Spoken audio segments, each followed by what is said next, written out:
Okay, let's dive in. We're unpacking a really fascinating tension this week. It's about that line, the one between genuine self-care, which we all need, and maybe a kind of self-obsession that, Yeah, well, that backfires, leads to misery. that's right. And our source material is interesting because it takes us on quite a journey. We're looking at a sermon that starts with the Apostle Paul, his ancient warnings in Acts and Timothy, and Okay. connects them directly to today's struggles, things like anxiety, depression. And it culminates in a kind of formula for, like, a better life. Exactly, a simple formula, JOY, that aims for genuine joy and purpose. So this deep dive is about synthesizing all that theology, psychology, modern life. Great. So let's start where the source starts. Paul's first big sermon, right? What? In Antioch, Pisidia. Yeah, and his audience is key. Jewish people and also these God-fearers. Gentiles who follow Jewish custom. Precisely. So he starts by grounding his message in their shared history, Israel's story. He traces it through King David, setting the stage. Why David specifically? Well, David is the benchmark, the great king, the ancestor. Paul uses him to establish Jesus as the promised Messiah, the son of David. He's building a bridge from the familiar. To something new, radical even. Exactly. He's signaling a huge upgrade in God's covenant with people. And that upgrade seems to hinge on one specific kind of intense detail he mentions about Jesus. The resurrection, yes, but specifically how it happened. He says Jesus's body never saw corruption. Right. And he deliberately contrasts that with David. David, the great king, his body did decay. It's in the grave. Why hammer that point? It feels a bit granular. That's the proof. Proof of divine power, completion. David was human, mortal, subject to decay. Jesus overcoming corruption. That's victory over death itself, physical and spiritual. It sets the new covenant totally apart, makes it unique, superior. Okay, that distinction between the old and new covenants, that really is the core here, isn't it? Absolutely. The old covenant, the law. It was about following external rules. Trying to measure up. Yeah, and it was a heavy burden. The source points out people constantly struggled. It shaped behavior, sure, but didn't fundamentally change the person inside. Right. But the new covenant, this is the game changer the source highlights. When you connect with God through Jesus, the Holy Spirit actually comes to live inside you. So it's internal power. Exactly. Power and ability to live righteously. Yeah. Not because you have to follow rules externally. But because you want to. Because something inside has changed. That's the idea. Transformation from the inside out. Wow. Okay, that internal piece feels incredibly relevant now with struggles around discipline and, well, just managing ourselves. But Paul, before he gets to the full solution, he issues a warning, a pretty serious one. Beware, he says. Right. In that moment, in Acts 13, he's warning those listeners, don't be scoffers. Don't just reject this amazing new covenant. Okay, that was then, but the source connects it to now. It does. And this is where it gets uncomfortable, maybe. Yeah.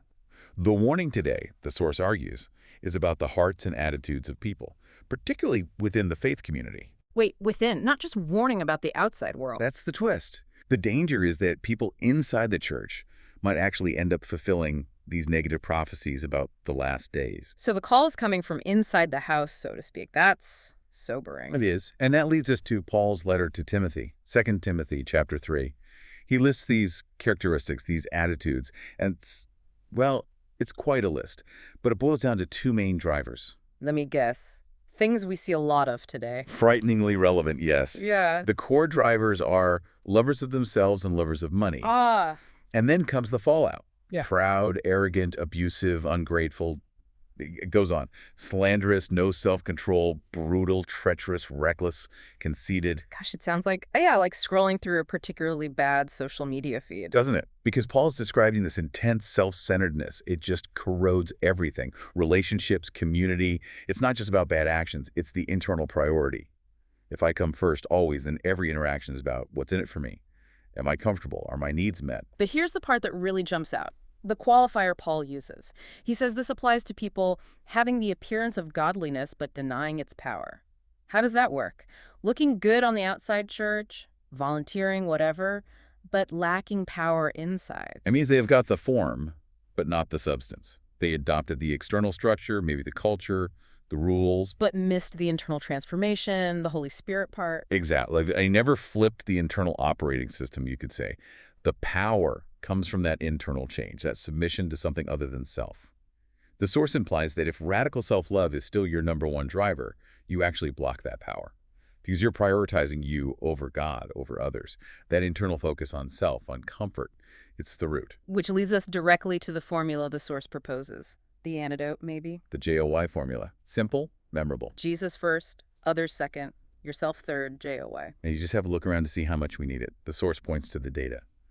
Soaring rates of anxiety, depression, suicide. Especially among young people, young women. It's exploded in the last couple of decades. It really has. If JOY is the prescription, we seem to be ODing on the opposite. And the source brings in outside validation for this, right? Not just theology. Yeah, from secular social psychology, it references Jonathan Haidt, H-A-I-D-T. Okay. He's a social psychologist who uses data, lots of data, to track these cultural crises. And he finds a strong, strong link Let me guess. to social media. Yeah. And just our phone-based culture in general. So the psychological data mirrors Paul's warning. That's pretty powerful. It really is.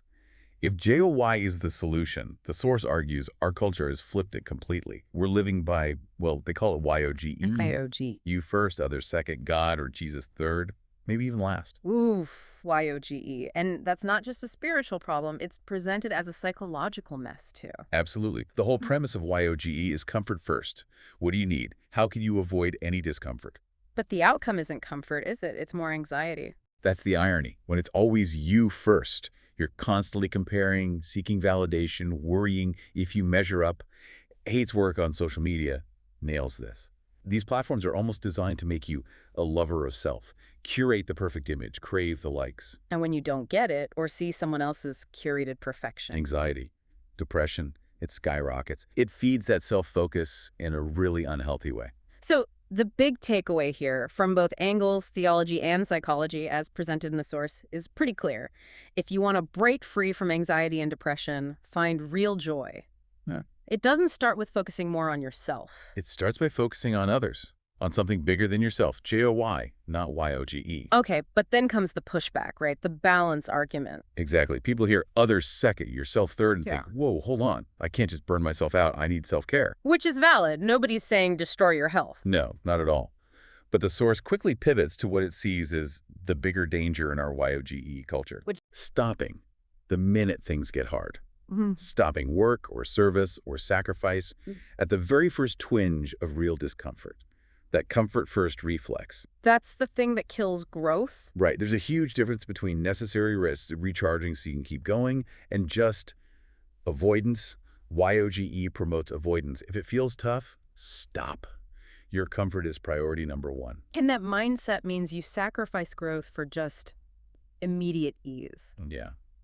The analogy used in the source is great. This bodybuilder, Kian Ghosh. Right. He apparently laughed at the idea of lifting weights only until you feel a little bit of discomfort and then quitting. Of course. Everyone knows that's not how you build muscle. You have to push past that point of comfort, stress the muscle, tear it down a bit so it rebuilds stronger. And the application to life is pretty direct. Totally. If you apply that stop when it gets uncomfortable rule to your spiritual life, your relationships, your work, you just won't grow. You won't build resilience. You won't make a real difference. And, the source adds, you end up teaching a really poor work ethic. Yeah, the source connects this to work ethic directly. There's an anecdote about a salesperson. High salary, but couldn't bring himself to turn in 3 simple reports a week. Not physically hard, but mentally demanding. Required effort, accountability, discomfort. He was avoiding the mental discomfort. Exactly. It shows this cultural slide away from pushing through resistance. The speaker contrasted that with his own kids. Said their work ethic came from seeing their parents grind it out, be accountable, keep going, even when things were tough or tedious or just plain miserable. That observation taught them. Life takes effort, sometimes uncomfortable effort. And then there's a really personal story. The speaker's time as a youth pastor. Oh, yeah, that was intense. Working a full-time job. Then taking like a 10-minute power nap. And then going straight into working with teenagers until late at night, 11 p.m. He called that period the hardest and most miserable time in like 38 years of ministry. Hardest and most miserable. Yeah, he also said it was the most joyful. Wow, that's the paradox, isn't it? How can the worst time also be the best time? It completely defies our modern YOGE logic of seeking ease. It shows the JOY formula works. Putting others second, serving those kids, and yourself third, sacrificing sleep, comfort. It unlocked a joy deeper than just feeling good in the moment. So wrapping this up for listeners, the message isn't never rest. It's that true joy, real growth, it doesn't come from stopping when you hit your comfort zone. It comes from putting Jesus first, others second, Yeah. and then pushing yourself into discomfort, doing that little bit more even when every fiber of your being wants to stop. Even when it feels, as the source said, absolutely illogical from a human comfort-seeking view, the growth happens past that point. Right, so the daily choice is fighting that urge to just flip the switch to YOGE, because while YOGE promises comfort, it seems to deliver anxiety and emptiness in the long run. Okay, so as we finish this deep dive, there was a very specific challenge, a takeaway thought for you, the listener. It ties right back to that data. Yeah, given the alarming data connecting anxiety and social media, especially for kids, the source strongly encouraged parents, grandparents too, to actually go research Jonathan Haidt's work on screen time.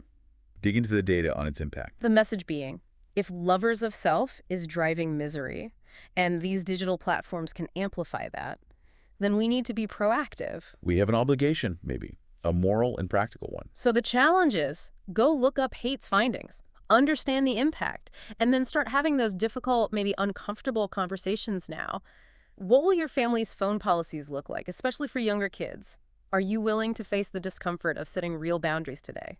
To avoid cultivating an environment tomorrow where that lever of self attitude takes root and denies the power that comes from purpose and service. Go find that data and prepare to act on it.